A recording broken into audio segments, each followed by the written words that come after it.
Standing at the crossroads, trying to read the signs to tell me which way I should go to find the answer.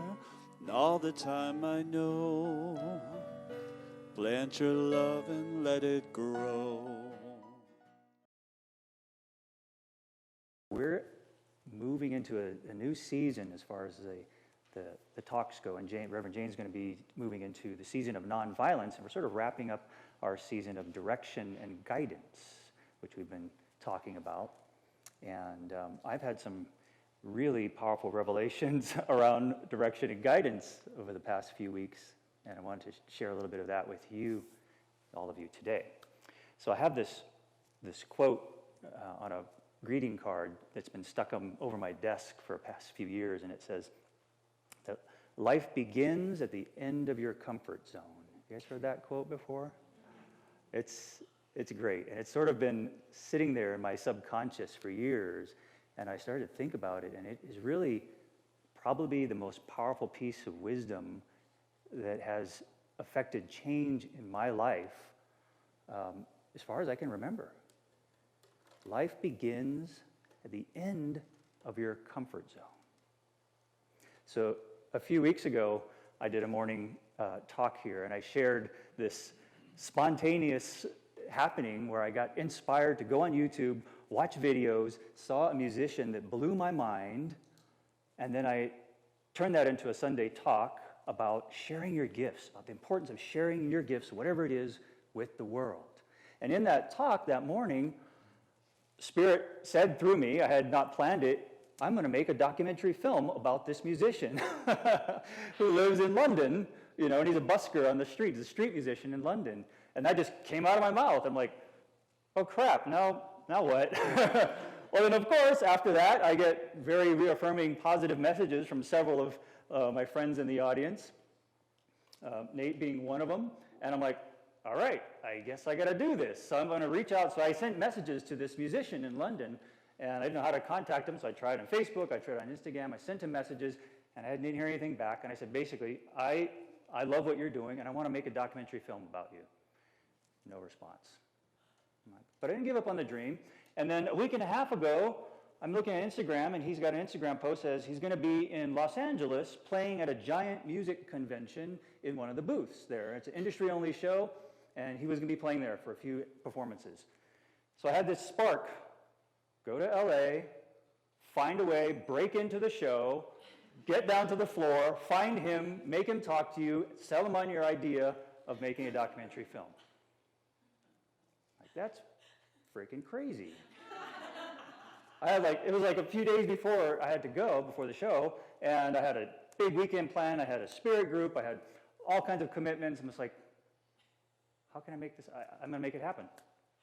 So I booked tickets to LA, booked a hotel, and I'm sitting there with Claire, and this all happened over breakfast. Over breakfast, we're online doing this, and then Claire goes, well, your son is a music major in college. You should probably take him with you to this giant music convention in Los Angeles. And of course, she's always right. And I'm like, you're right, I should. But that adds another layer of complexity because, see, my son and I, we don't really get along very well, and we haven't since he was like that big. And to spend a whole weekend, just he and I, was like scary to me. But of course, she was right. I needed to take him to this music show. So I got on the phone with him, invited him, got him out of school, got him a flight from Eugene to meet me there. We coordinated this all over breakfast, basically. And then I'm like, shoot, I got to get us into the show. I'm like, who do I know? Texted a musician friend in LA. She says, oh, I'm going to be at that show performing as well. I'll get you tickets. I'm like, all right. Breakfast is done, tickets to LA, hotel is booked, I've got passes to the show. I called some friends, said, do you want to go with me to the show? And amazingly, I was disappointed, but amazingly, they said they couldn't go. And being disappointed, now looking back, I'm like, of course they couldn't go because I wouldn't have been able to do what I did. So we hopped on the plane, went down to LA the next morning. The night before, I realized, I booked this really important meeting on Sunday night, and I was supposed to come back on Monday night. I'm like, how did I even forget that? So I had to change my flight, and then I was thinking, this is just bad signs. I got to cancel this whole thing. This is too crazy. It's a bad sign. And then that night later, I get a call from a friend of mine, very good friend who I haven't talked to in a long time. And out of the blue, he calls me, and he is beside himself. He's depressed, and I'm feeling he's suicidal.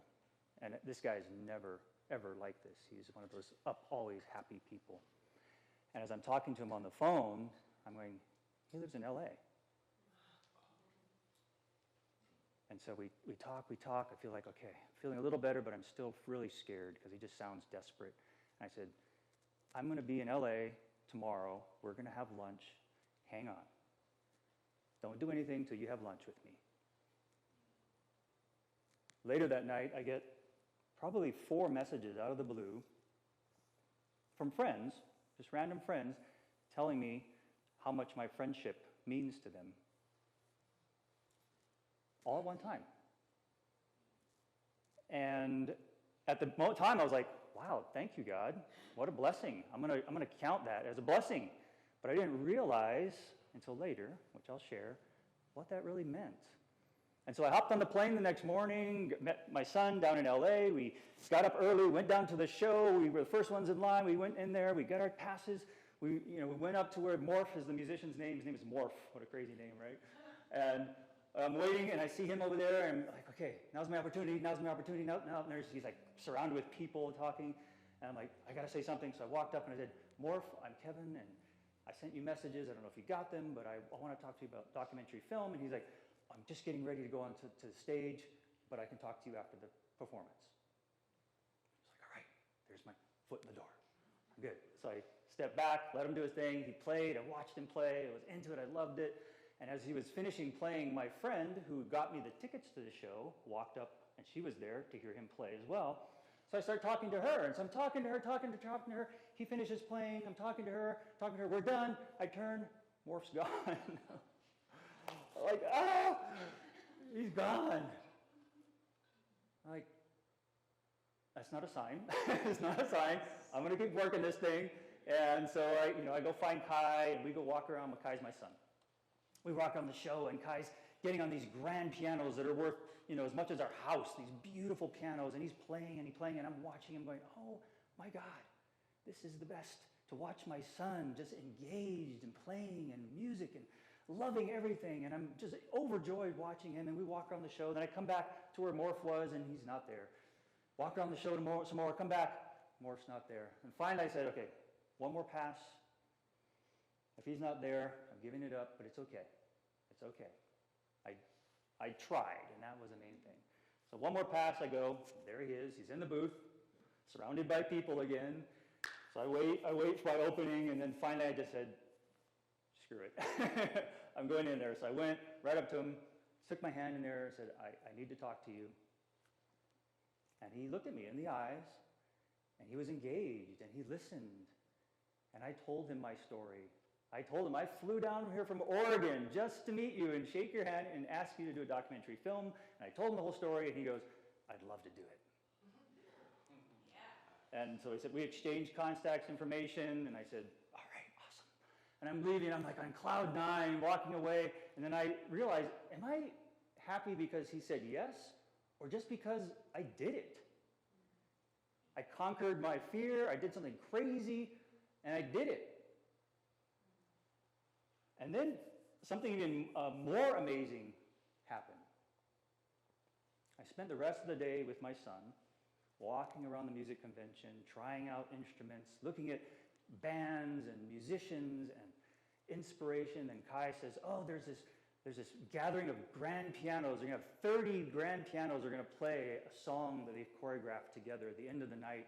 And it's supposed to be amazing. And I said, oh, let's go see that. Let's go do that. So we went and we listened to these grand pianos. It was beautiful. And then we left the show and we drove, and he's like, I'm hungry, Dad. And I said, I'm going to take you out to a nice dinner, just the two of us. So we stopped at this really nice restaurant.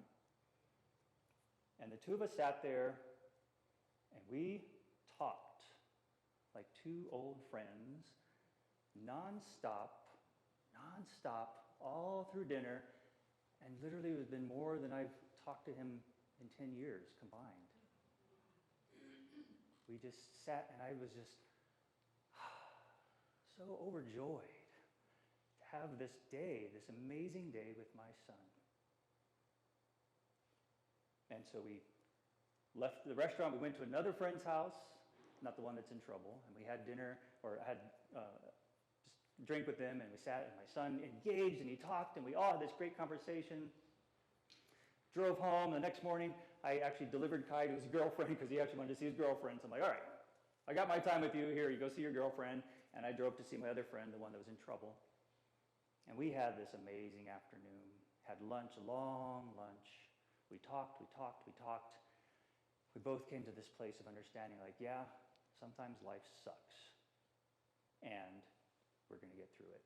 And you have me, and you have friends, and you have people who love you, and we worked through it. And I felt so much better. And he was like, let's create together. That's all we need to do, just create stuff together.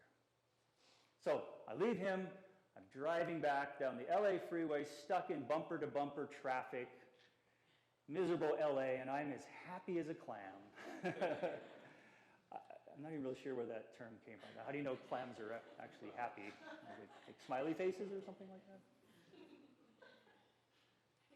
And as I'm driving home, I'm realizing the whole purpose of me coming here was not to meet Morph, the musician. It was to have this amazing experience with my friends and my son. To take our relationship to a level that it's never been. Completely unexpected, beautiful place. And I started reflecting on this. I'm like, you know, when we pray, sometimes we ask for the path. Please, God, this is the traditional prayer, show me the right path. We've all done that at some point. Have you guys kind of done that in some form or another? Show me the right path. Tell you what, there is no wrong path. And the cool thing is that God, Spirit, the great mystery, teases us, tricks us by giving you a goal. All right, I'll give you a goal to get you going on some path because you need a goal, because humans need goals, right? So we get going towards this goal, and we kind of forget that God's just throwing that goal out there just to get your ass moving. The goal is not important as much as what you see and do and learn and grow along the way. The process. Had I been so focused on the goal of just meeting Morph, just getting this commitment to do a documentary, I would have missed this amazing opportunity to do something far more powerful, which is build relationships with my son and one of my best friends, and to be there to support him, maybe save his life. I can't say, but I don't know. I felt like it.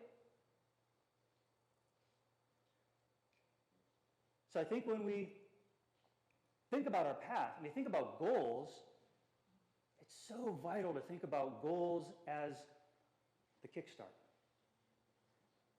You know, we're walking down a path, you know, to use it figuratively. The path is illuminated for us, but it's not the right path. It's just you pray, you have faith, you shine light on whatever path that you're on. So there are going to be obstacles. There's rocks, there's logs, there's trees, there's stuff in the way. You shine light on it, it just means you can climb over that stuff. It doesn't mean that stuff's not going to be there, right? You're not looking for a clear path. Clear paths are boring. Clear paths don't teach you anything. Paths with obstacles that you can climb over, step over, push out of the way maybe, are the powerful paths. Those are the paths that we're supposed to be on. I started to even think about, you know, historically, if we look at Christianity, I was like, well, wait a minute, this story repeats itself all the time. In Christianity, right, God supposedly told the Israelites, okay, here's your goal. You're going to go back to the promised land.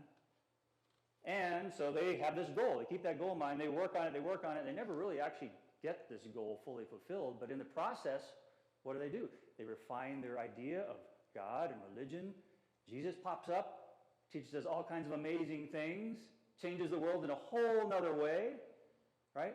None of this had anything to do with achieving that goal of getting the promised land back.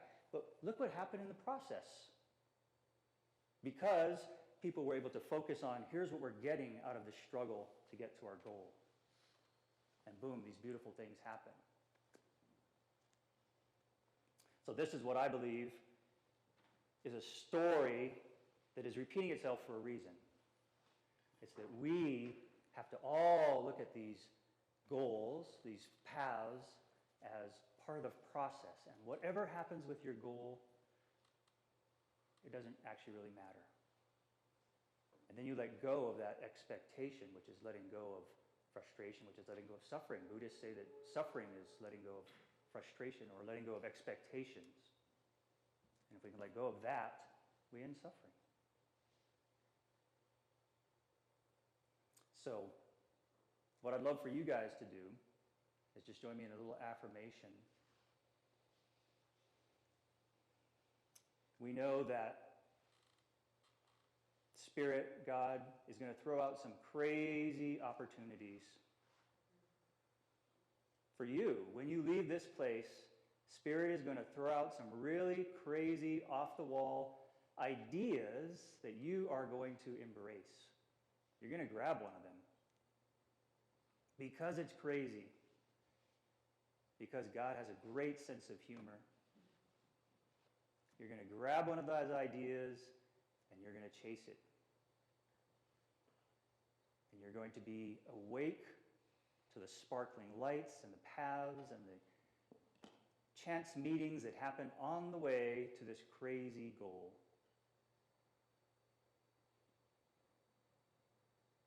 And you're going to become a new person.